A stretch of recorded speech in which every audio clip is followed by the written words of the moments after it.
Hello student, कैसे हैं आप सभी। आई होप कि आपकी तैयारी अच्छे से चल रही होगी। तो आज हम जिस टॉपिक के बारे में बात करेंगे वह है मानव विकास। ज्योग्राफी पार्ट फर्स्ट का थर्ड चैप्टर है मानव विकास। आइए स्टार्ट करते हैं। तो सबसे पहले हम जानेंगे कि मानव विकास क्या होता है। तो देखिए, लोगों के विकल्पों में वृद्धि का होना ही क्या कहलाता है, मानव विकास। इन द सेंस कि लोगों को जितने ज्यादा हम ऑप्शन देंगे, जितने ज्यादा उसको स्वतंत्रता देंगे, उसका विकास उतना ही ज्यादा हो पाएगा। जैसे पॉलिटिकल क्षेत्र में, सामाजिक क्षेत्र में, आर्थिक क्षेत्र में, इन सभी, इसके अलावा और अन्य क्षेत्र भी हो सकते हैं। लेकिन ये जो विकल्प है, इनमें सकारात्मक वृद्धि होनी चाहिए, तभी ही हम कहेंगे कि मानव का विकास हो पा रहा है। तो दोबारा देख लेते हैं। मानव विकास क्या है? लोगों लोगों के विकल्पों में वृद्धि का होना और सकारात्मक वृद्धि का होना, ताकि उनके जीवन स्तर को सुधारा जा सके, उनके जीवन स्तर में सुधार हो सके। आइए नेक्स्ट। मानव विकास अवधारणा ये क्या है? मानव विकास अवधारणा किसने दी है? सबसे पहले डॉक्टर महबूब उल हक ने। किसने दिया? डॉक्टर महबूब उल हक ने। कब दी है? 1990 में। सबसे पहले कब आई थी? 1990 में। इसके बाद मानव विकास अवधारणा को इन्होंने परिभाषित किया, और परिभाषित कैसे किया? एक जिसमें लोगों को ज्यादा से ज्यादा ऑप्शन दिए जाने चाहिए। लोगों के पास हम अनेक अवसर होने चाहिए, आदर्श अवसर होने चाहिए, जिससे उसका विकास हो पाए, उसका जीवन स्तर सुधर सके। तो हम कह सकते हैं कि लोगों के विकल्पों में वृद्धि करना, मानव विकास को बढ़ावा देना, हम ये कह सकते हैं। बिल्कुल ठीक है। जिससे लोगों के जीवन स्तर को सुधारा जा सके। तो आइए समझते हैं। लोगों को अवसर ज्यादा दीजिए, ताकि लोगों का जीवन स्तर सुधर सके। लोगों का जीवन स्तर सुधरेगा तो लोगों का विकास स्तर बढ़ेगा। नेक्स्ट।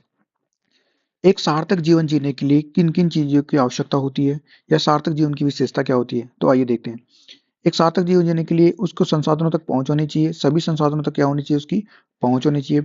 दीर्घ और स्वस्थ जीवन जीने के लिए उसके लिए आवश्यक संसाधन होने चाहिए। पर्याप्त साधनों की उपलब्धता होनी चाहिए, जैसे रोटी, कपड़ा, मकान आदि। ज्ञान अर्जन की सेवाओं में उसका योगदान होना चाहिए, या ज्ञान में वृद्धि होनी चाहिए। तब हम कहेंगे एक सार्थक व्यक्ति का विकास हो पाया है। तो दोबारा देख लेते हैं। संसाधनों तक पहुंच, दीर्घ व स्वस्थ जीवन जीना, पर्याप्त साधनों की उपलब्धता, ज्ञान में वृद्धि। आई होप कि आप समझ पाए होंगे मैं क्या कहना चाह रहा हूँ। ठीक है। नेक्स्ट। नेक्स्ट जिस व्यक्ति की बात करते हैं वो है प्रोफेसर अमर्त्य सेन। कौन है? प्रोफेसर अमर्त्य सेन। ये क्या बोलते हैं? ये बोलते हैं कि मानव का विकास तभी हो पाएगा जब उसकी किस में वृद्धि करो? स्वतंत्रता में। जितनी ज्यादा स्वतंत्रता में वृद्धि होगी, मानव का विकास उतना ही ज्यादा क्या हो पाएगा? उच्च। तो देखते क्या बोलते हैं। लोगों की स्वतंत्रताओं में वृद्धि का होना ही मानव विकास कहलाता है। जबकि डॉक्टर महबूब उल हक बोलते हैं कि लोगों के विकल्पों में वृद्धि का होना ही मानव विकास है। प्रोफेसर अमर्त्य सेन बोल रहे हैं लोगों की स्वतंत्रताओं में वृद्धि का होना। तो इससे समझते हैं, स्वतंत्रता को बढ़ाई, लोगों की स्वतंत्रता को बढ़ावा दीजिए, जिससे कि लोगों का विकास हो सके। ठीक है। आई होप कि आप समझ पाए होंगे इस डायग्राम से। नेक्स्ट। पीवाई के 2015 में पूछा हुआ है, वृद्धि और विकास में अंतर क्या है? तो आइए विस्तार से समझते हैं। वृद्धि मात्रात्मक होती है, जबकि विकास गुणात्मक होता है। ये ढंग से समझ लेंगे। विकास को क्वालिटी रूप में जानते हैं, जबकि वृद्धि को क्वांटिटी रूप में जानते हैं। क्वांटिटी इन द सेंस धनात्मक भी हो सकती है और ऋणात्मक भी हो सकती है। जबकि विकास हम कब कहेंगे? जब उसमें गुणात्मक वृद्धि हो, गुणात्मक और धनात्मक वृद्धि हो, यानी कि पॉजिटिव हो। तो देखिए, विकास वर्तमान दशाओं में अगर चेंज हो रहा है, और वो भी सकारात्मक चेंज हो रहा है, तभी हम कहेंगे कि विकास हो पाया है। ठीक है। विकास को मूल्य सापेक्ष के रूप में मापा जाता है। ठीक है। मतलब किसी अन्य से तुलना की जाती है, दो वस्तु की आपस में तुलना की जाती है, और तब हम कहेंगे कि इसका विकास हो पाया, इसका नहीं हो पाया है। ठीक है। अगर इसके सुधार में परिवर्तन हुआ है, तो हम कहेंगे इसमें विकास हुआ है। जबकि वृद्धि को मात्रात्मक और गुणात्मक रूप में मापा जाता है, यह मूल्य निरपेक्ष होती है। ये दोनों वर्ड आप ध्यान रखेंगे। ठीक है। ये क्या होती है?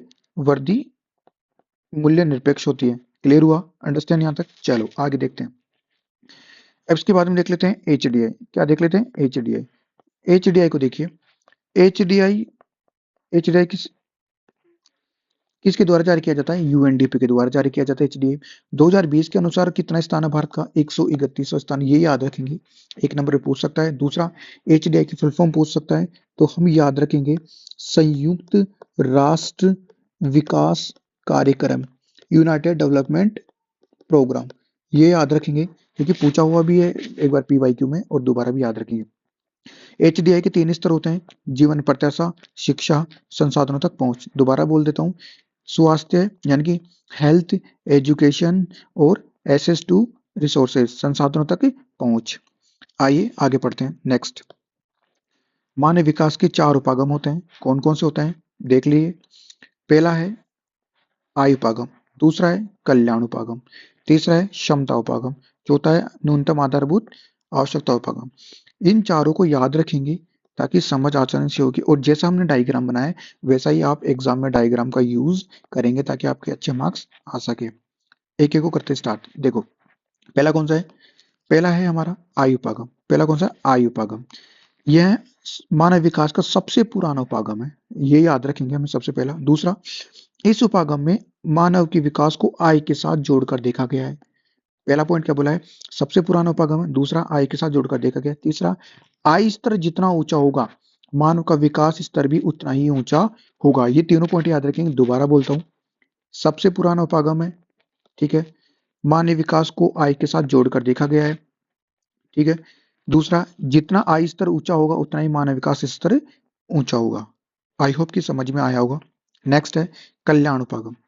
सभी सभी विकासात्मक गतिविधियों को लक्ष्य करके यानी कि टारगेट करके उन पर फोकस किया जाता है और उन पर खर्च किया जाता है।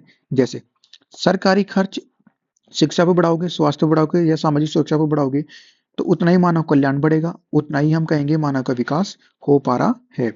तो समझने के लिए क्या बोलेंगे कि सरकारी कल्याण कब होगा? सरकार द्वारा कल्याण कब किया जाता है? जब सरकारी व्यय बढ़ाया जाता है, सरकारी खर्च बढ़ाया जाता है, और सरकारी खर्च बढ़ता है तो हम कहेंगे कि मानव की विकासात्मक गतिविधियों में वृद्धि हो रही है, अर्थात सरकार के द्वारा मानव की विकास कल्याण हेतु कार्य किए जा रहे हैं, जैसे सरकारी योजनाएं, ठीक है। आगे, क्षमता उपागम। इसका संबंध प्रोफेसर अमर्त्य सेन से, ये याद रखेंगे। दूसरी बात, हम ये भी याद रखेंगे कि मानव की क्षमताओं को हम जितना ज़्यादा बढ़ाएँगे, कैपेसिटी को उसकी जितना ज़्यादा बढ़ाएँगे, या अर्थात संसाधनों तक उसकी पहुँच जितनी ज़्यादा बढ़ाएँगे, हम कहेंगे कि मानव का विकास उतना ही ज़्यादा हो रहा है। इसलिए हम कहते हैं कि मानव विकास की कुंजी ही क्षमता क्या होती है? मानव विकास की कुंजी। क्लियर हुआ? अंडरस्टैंड? आओ नेक्स्ट। नेक्स्ट कौन सा है? न्यूनतम आवश्यकता उपागम। इसका संबंध आईएलओ से है, अंतर्राष्ट्रीय श्रम संगठन से है इसका संबंध, ध्यान रखेंगे ये पूछा हुआ है। हम ये कह सकते हैं कि व्यक्ति को न्यूनतम किन किन वस्तुओं की या चीजों की आवश्यकता होती है, जैसे स्वास्थ्य, शिक्षा, भोजन, जलापूर्ति, स्वच्छता, आवास। इन सभी चीजों की मानव को क्या होती है? आवश्यकता। और इन्हीं मूलभूत आवश्यकताओं पर जोर दिया जाता है। अगर इनमें इनका स्तर ऊंचा उठ रहा है तो हम कहेंगे मानव का जीवन स्तर सुधर रहा है। ये ध्यान रखिए। क्लियर हुआ? चलो नेक्स्ट, लास्ट टॉपिक इंपॉर्टेंट है। मानव विकास के 4 स्तंभ है।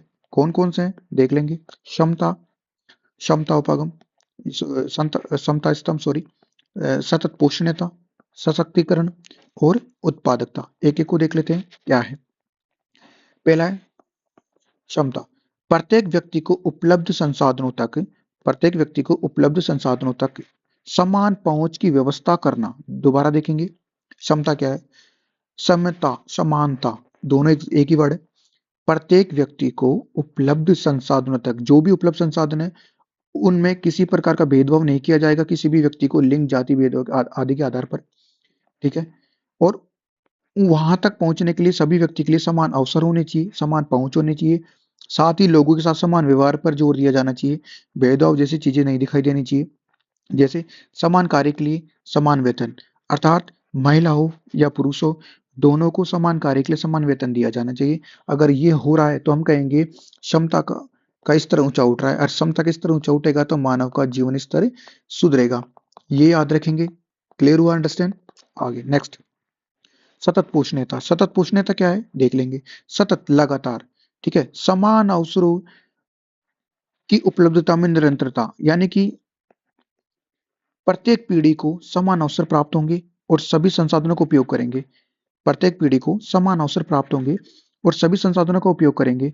भविष्य और वो भी संसाधनों का उपयोग कैसे करेंगे? भविष्य में आने वाली पीढ़ी की अधिकारों की अवहेलना ना करे। संसाधनों का दुरुपयोग होगा तो हम कहेंगे कि आने वाली पीढ़ी के अवसरों में क्या होगी? कमी। दोबारा देखेंगे। अवसरों अवसरों की उपलब्धता में निरंतरता होना। क्या मतलब है?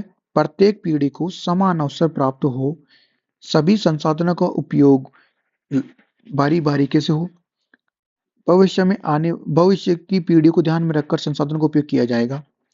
अगर संसाधनों का दुरुपयोग या दोहन हो रहा है तो हम कह सकते हैं कि आने वाली पीढ़ी के हेतु अवसरों में क्या आएगी? कमी आएगी। ठीक है।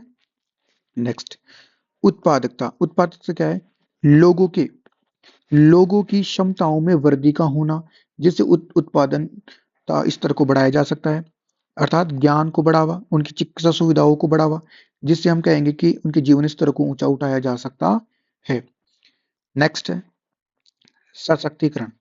मानव को अपनी विकल्पों को चयन करने की शक्ति प्रदान करना। दोबारा देख लीजिए। मानव को अपने विकल्पों को चुनने या चयन करने की शक्ति प्राप्त होना।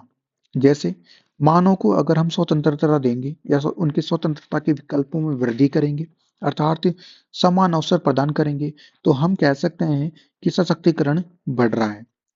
दूसरे तरीके से समझते हैं, लोगों को सशक्त करने हेतु पब्लिक पॉलिसी बनाना, गुड गवर्नेंस आदि का उपयोग करना। इन सभी कारणों की वजह से हम कह सकते हैं सशक्तिकरण को बढ़ाया जा सकता है। ठीक है। आई होप कि आपको चैप्टर समझ में आया होगा। तो नेक्स्ट चैप्टर में हम मिलेंगे जल्दी। आपको साथ के साथ रिवाइज करना है, चैप्टर पढ़ते रहना है और ये वीडियो लगातार देखते रहना है, शेयर करते रहना है। ठीक है। और जो भी चीज़ नहीं समझ में आए वीडियो को रिवाइंड करके देख लीजिए और 1.5 की स्पीड में चला के देखिए ताकि हमें सुनने से जल्दी याद हो सके। और आई होप कि आपने पढ़ रखा होगा ज़्यादातर चीज़ें। आपको बस क्विक रिवीजन करना है एनसीईआरटीज़ का इन वीडियो के थ्रू। हम नेक्स्ट चैप्टर में मिलते हैं। तब तक बाय बाय।